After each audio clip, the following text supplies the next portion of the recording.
The same holds for job interviews, right? Absolutely. So yeah. we think we can spend 10 minutes with a person and we'll be able to predict exactly what kind of employee they'll be. So, oh yeah, she was very confident. I think she'll be able to lead a team very well. Or, I'm not so sure about her. You know, she was unsure of herself and I don't think she's the best fit for this organization.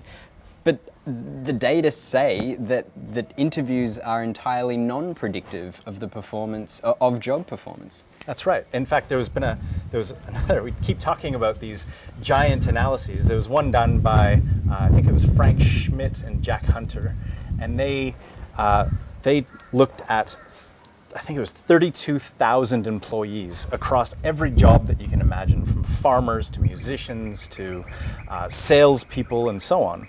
And they actually tried to figure out, so they did the experiment to see how people would predict that people would do, the employees would do in a particular job, and how they actually did after the fact on the basis of these interviews.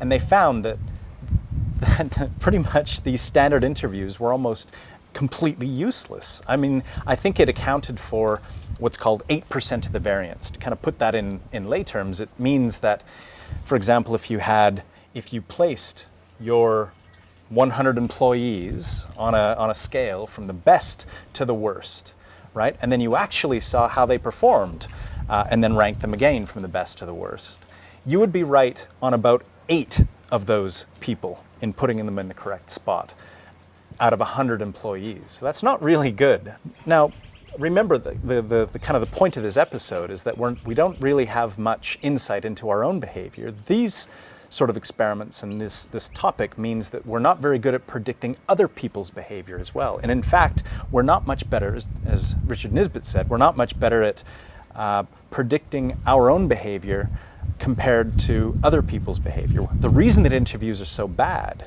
I think, is because of something called the confirmation bias, right? We see what we expect to see. So when you're interviewing a job applicant, you've read their CV, you've read their resume, you have a pretty good idea of whether you like the person or not before they even enter the room. And then when they enter the room, you ask them questions. The thing you ask them is kind of going to be consistent with what your expectations are. So the question might be, are you a strong leader? Exactly. So are you a strong leader? Or you only ask them about the things that will confirm your beliefs. So the very questions that you ask are only going to be ones that make them look better, that they might respond well to. And that's why these sort of standard interviews are so bad. But what's better is something called a structured interview. And so if you ask every single applicant that comes in the door exactly the same things, then it gets a little better in terms of predicting their behavior and in terms of future performance. Better would be to have, this is work by a colleague of mine, Kevin Eva, and what he's doing is interviewing medical school applicants who are already, exceptionally good because by virtue of applying for medical school.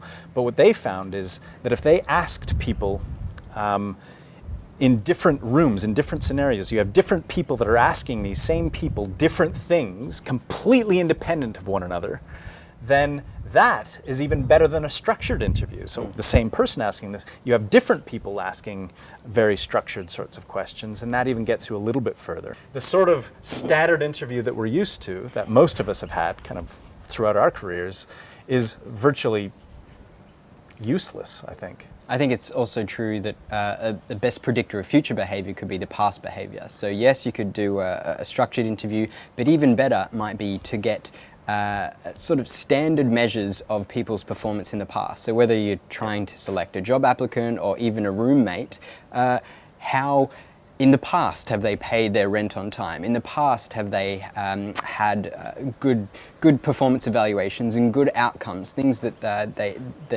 it's difficult to fake or control. It seems that those standard measures over a long period of time are much better at predicting job performance or behavior in the future.